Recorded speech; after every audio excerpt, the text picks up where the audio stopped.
La culpa es el precio que pagamos por nuestra conciencia. Buenas, ¿cómo andan? Somos Valen y Has. Y bienvenidos y bienvenidas a un nuevo episodio de cómo carajo funciona esto. Bueno, vamos a empezar con el que hace fracasa, ¿no? Sí. La culpa es como un sentimiento bastante recurrente, por lo menos en nosotras. Por eso somos expertas. Bueno, va a haber mucho sarcasmo en el episodio porque nos da risa. ¿Es eso o llorar? Claro. Choose your fighter. Así que bueno, o sea, nos parece importante traer esto de que el que hace fracasa, ¿por qué? Porque la culpa se genera generalmente cuando se hace, también pues se puede generar cuando no se hace. Me parece que de hecho es más cuando no se hace, ¿no? Para mí hay dos tipos de culpas, obvio, pero principalmente la culpa que nosotras, a la culpa que nosotros apuntamos un poco con este episodio, y creo que es más lo que siente últimamente nuestro círculo y medio de nuestra generación, o sea, como que la gente de nuestra edad, es el hecho de que le salgan las cosas mal. Claro. Y en base a eso para mí se genera todo como un ciclo en donde uno se pone a hacer algo, le sale mal, entonces se paraliza, deja de hacer y ahí viene la culpa por el no hacer. Es como que es toda una rueda que ¿cómo carajo salimos de eso? Claro, ese es el episodio. ¿Cómo carajo salimos de la culpa? Literal. Claramente es una emoción negativa, o sea, desde ya es bastante inútil, me parece, como que no nos sirve siempre la culpa al extremo, ¿no? Sí, no siempre es útil. Claro. No siempre, la verdad que la culpa para mí más paraliza que mueve, ¿me explico? Si bien para mí lo mejor de las emociones, o a mí personalmente, que considero que soy una persona muy emocional, a mí me gusta que las emociones me muevan, me hagan moverme, me hagan salir de un lugar. Tal cual. Y siento que a veces la culpa es esa emoción que no te deja mucho moverte. Que te estanca. Te estanca mal, te da miedo, te da frustración. Es como que un pozo depresivo. No sirve para nada. Pero primero que nada vamos a definir la culpa porque hay dos nociones muy importantes de la culpa. Que uno, nos dimos cuenta con Valen que uno a veces habla de palabras y cuando no busca el significado está englobando todo lo negativo o todo lo positivo, o depende del aspecto de lo que estés hablando, en una palabra que en realidad tipo, no, pará, loquito, la culpa no es eso, o tal palabra no quiere decir eso. Claro, una cosa es culpa, otra cosa es remordimiento, otra cosa es reproche, como que responsabilidad, como que hay muchos, y uno capaz dice, me da culpa tal cosa, me da culpa tal otra.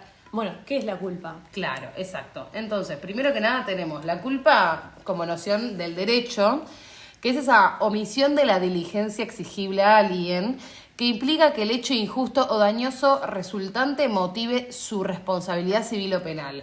Va más que nada por el lado de si le es imputable o no a alguien una acción. Básicamente, si justamente lo que está sucediendo es por un accionar directo de lo que vos hiciste, ¿no? Tipo, sos culpable de... Claro, más hablando, bueno, claramente hablando del ámbito del derecho, va por el lado del delito, nosotros no queremos ir por ese lado, pero llevándolo a la realidad podríamos decir que la noción de derecho lo que te quiere decir es, vos hiciste algo para estar en ese lugar. Claro, y se te tiene que sancionar por eso. Claro. Como que va más apuntado a ese lado. Exactamente, yo me moví, hice tal acción y por ende tuve tal consecuencia. Esa sería la noción del derecho. Ahora bien, la que a nosotros nos interesa propiamente es la culpa desde el lado de la psicología, que es acción u omisión que provoca un sentimiento de responsabilidad por un daño causado. O sea, es básicamente está muy vinculado con la responsabilidad. Claro, y también mucho con esto de decir tipo, las cosas suceden y a veces yo no hice nada para que sucedan, entonces siento la culpa de eso, pero pará, ¿hasta qué lugar vos tenés? Tipo, tenés hasta dónde, mejor dicho, tenés el lugar para poder modificar lo que pasó, o más lo que vos podés hacer con eso, ¿entendés? Tal cual, o sea... Esa es como la gran diferencia entre la de derecho y la de psicología. La de psicología, las cosas, o sea, lo que te está queriendo decir que vos te sentís culpable por algo que sucedió, que vos activamente no hiciste nada para que eso suceda.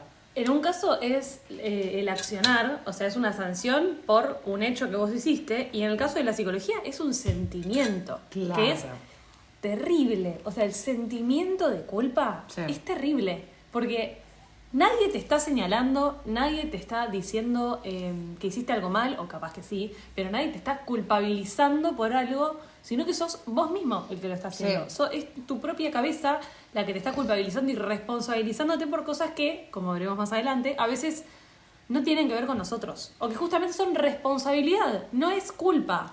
Bueno, hablando de eso justamente, Rolón, que es un psicólogo muy conocido, hace una gran diferencia entre la culpa saludable y necesaria y la culpa patológica que es ya injustificada. O sea, lo que te genera culpa a veces no es tu responsabilidad. Es el sentimiento que, de que sos responsable de ese tema lo que te da culpa. Entonces, me parece que es importante esto porque Rolón como que aborda el sentimiento de culpa como, bueno, hasta cierto punto es algo necesario. Uno es necesario sentir un poquito un poco de culpa, porque primero que por algo está, todas las emociones tienen un rol, creo yo. Sí, encima psicológicamente si no sentís culpa tenés una patología. Claro, tal cual, seguramente. Si no sentís culpabilidad, habrá algo tipo, no sé, sí. psicópata, algo de eso, tipo... Y sí. O sea, así que si no tenés culpa, internate. Anda a terapia. Entonces como que, pero claro, dice, llevado al extremo, puede ser patológico, o sea, literalmente un psicólogo usa la palabra patológico, la culpa patológica, o sea que debe estar bastante tratado en el ámbito de la psicología. Si acá tenemos algún psicólogo en la sala que quiera venir a abordar el tema, que quiera venir a tratarlo, quiera venir. Mira que tenemos tela para cortar. Tal cual. Y hablando del tema, hay un... ¿Qué te reí? Hay un tema muy recurrente a lo que vamos a hablar ahora, que es el síndrome de la hermana mayor. Este síndrome, bueno, está en auge en TikTok porque... por la mismísima Taylor. Claro, escúchame. Todos los caminos conducen a Taylor. No a Dios, nunca. Una canción que se llama The Eldest Daughter, que literalmente... No, Eldest Daughter, sin ti. Que quiere decir hermana mayor, y en la cual habla de todo lo que implica ser la hermana mayor. Taylor hace muchas referencias durante todos sus álbumes a el rol de la hermana mayor, pero en este caso despertó mucho al ámbito de la psicología, y mucha gente de TikTok, si vos buscas hoy síndrome de la hermana mayor, te va a aparecer toda la explicación de lo que implica ser la hermana mayor y cómo este síndrome tiene que ver con la responsabilidad que una se pone, una sola, o sea... El ámbito en sí no es que te educaron de tal manera que vos por ser la hermana mayor tenés que hacer todo esto, sino que la vida misma te va llevando a que como sos la mayor tenés que cumplir. Yo, por ejemplo, soy hermana mayor, tengo junto a mí mi hermanita menor, que tenés que cumplir esto de la responsabilidad, la protección, la independencia, la sabiduría, el éxito, como que estás obligado a cumplir un montón de esas cosas, y si no sucede, ¿qué viene? La culpa. Claro. Entonces, nos pareció que era un tema que se toca mucho, la culpa, la responsabilidad, el síndrome de hermana mayor, que también puede existir en otros casos en los que no necesariamente sos la hermana mayor. Sí, quizás no especificado en la relación entre hermano y hermano, pero yo lo veo mucho esto, tipo, a ver, no conocía el término hasta la canción de Taylor, y que vimos estos TikToks con Valen, pero de la nada cuando empecé a escuchar, tipo, me resonó mucho que a veces le pasa a gente, no sé, en cierto laburo, que vos sos como el que entró primero y como que, viste, como apadrinar. Claro, exactamente, medio apadrinar, o mismo también en la familia, cuando te ponen en ese lugar, quizás no sos el hermano mayor, pero te ponen en ese lugar de, ay no, porque vos...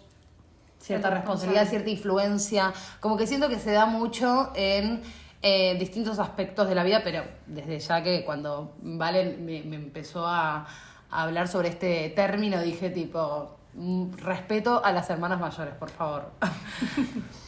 Bueno, ahora hablando un poco ya de el otro extremo de la culpa, o sea, cuando también uno tiene que ver qué onda, porque tampoco se puede justamente ir al otro extremo, en donde a veces inconscientemente nos tapamos con una manta de culpa y en realidad nos tenemos que hacer cargo de eso. O sea, hay situaciones que nosotros mismos tomamos esas decisiones.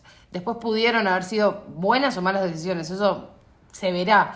Pero el tema acá es que uno, desde ese lugar, no hace nada, no resuelve nada, ni de uno mismo ni de la situación en sí.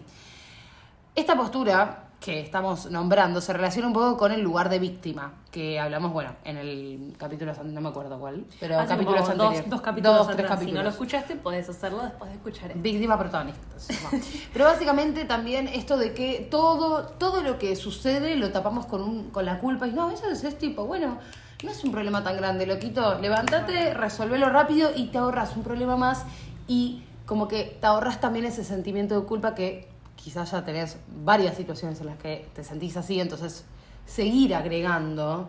Como economía de la culpa. Claro, literalmente, cualquier cosa que sucede, listo, lo metemos abajo de la mata de la culpa y no se resuelve, queda ahí. Y nada, no... O sea, es muy fácil entrar en esa, yo no niego ni afirmo haber entrado en esa, pero...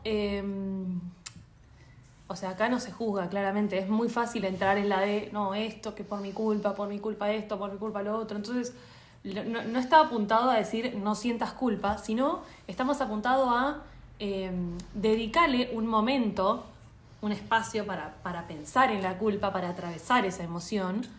Pero después tiene que llegar un momento en el que vos digas, bueno, basta. O sea, sí, me siento culpable por esto. Acá no se está hablando de cuando hiciste algo que sabes que estás mal, ¿eh? No te hagas el loquito. Tampoco te hagas el somso. Cuando hay que pedir perdón y bancársela. Acá estamos hablando de cosas en las que uno realmente se siente culpable porque le fue mal en un parcial, porque no llegó a estudiar, porque no llegó a hacer tal cosa, porque eligió mal su carrera, porque no eligió bien su trabajo, porque se quiere ir, porque... O sea, cosas que tienen que ver con uno y que afectan a uno. Tiene que llegar ese momento en el que digas, bueno... Listo, me siento culpable por esto, no lo puedo cambiar, ¿qué puedo hacer para que no me vuelva a pasar? O sea, que te mueva, como decía Hash, que esta emoción, usarla para moverte. Sí, y también lo que creo sobre este sentimiento, o sea, cuando uno está tipo inmerso en un círculo vicioso de culparse por las situaciones que le pasan, está bueno hacer este ejercicio que planteamos con Valen de poder primero...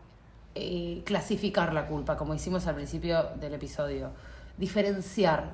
¿Es una culpa de acción? ¿Es una culpa de sentimiento? ¿Hice un accionar para que conllevó esta consecuencia, lo cual me da culpa? ¿O es un sentimiento que siento sobre algo aislado que yo no pude manejar? Eso lo que va a hacer es poder, de alguna manera, hacer una lista y diferenciar lo que vos podés resolver y lo que no. Lo que vos podés activamente ir, bueno, hago tal cosa y este problema al cual me da culpa, siento que lo resolví. O simplemente tengo que dejar y darle tiempo a las cosas porque siento culpa sobre algo que realmente no puedo manejar. Entonces me parece que es muy importante hacer este ejercicio porque una vez mete en la misma bolsa un montón de cosas negativas, por ende termina no resolviendo ninguna. Entonces me parece importante que por más de que suene un poco fuerte, hay veces que es necesario que dejes esa angustia de lado, eso que te pone mal, eso que te frustra, y te pongas a hacer. Claro, como traer esto de ser más resolutivo, de qué hago con lo que tengo, con esto que me pasó. Lo que decíamos antes, está bueno tomarse ese tiempo para pensar en lo que a uno le incomoda y para también, como decía Has, identificar, bueno, ¿tengo culpa por algo que no hice, por algo que hice, por algo de lo que realmente soy culpable y tengo que pedir perdón? ¿O tiene más que ver con algo mío? Entonces, ¿esto para qué es también? Para que no te paralice, para que no te frene el día. Muchas veces nos encontramos con que, qué sé yo, nos sentamos a estudiar y de repente estuvimos 3 horas pensando en otra cosa que nos daba culpa y estuvimos tipo perdiendo todo ese tiempo en un pensamiento inmersos tipo adentro de nuestra cabeza. Que no resuelve nada. Sí. Que no resuelve nada, porque en ese punto sí que la culpa es bien inútil. Sí. Porque literalmente es llevado al remordimiento, al autorreproche constante, por mi culpa. Entonces, si no te resuelve, hay que poder frenarlo. Bueno, así que como último tip, ya cerrando este capítulo, lo que podemos decir es poder, primero que nada, localizar las cosas, la culpa, para qué lado va, si se puede resolver, si no se puede resolver, darle tiempo a las cosas, porque realmente estamos en una era de querer todo ya, de poder resolver todo, de tener todas las respuestas, y hay veces que simplemente se necesita darle tiempo y que pase lo que tenga que suceder. Tal cual. Así que bueno, llegamos al final de este episodio. Esperamos que les haya servido, que les haya gustado. Esperamos su feedback. Su feedback siempre. Así que bueno, síganos en nuestras redes. @ cómo carajo funciona esto. Por favor, voten el podcast 5 estrellitas, déjennos sus reflexiones, sus historias, si nos quieren comentar algo al DM lo pueden hacer. Dentro de poco vamos a estar... tenemos la idea de hacer algunos capítulos más interactivos con la gente, así que nada, espero que en ese momento nos puedan ayudar. Y nada, nos estamos viendo en el próximo episodio. Chao, chao. Adiós.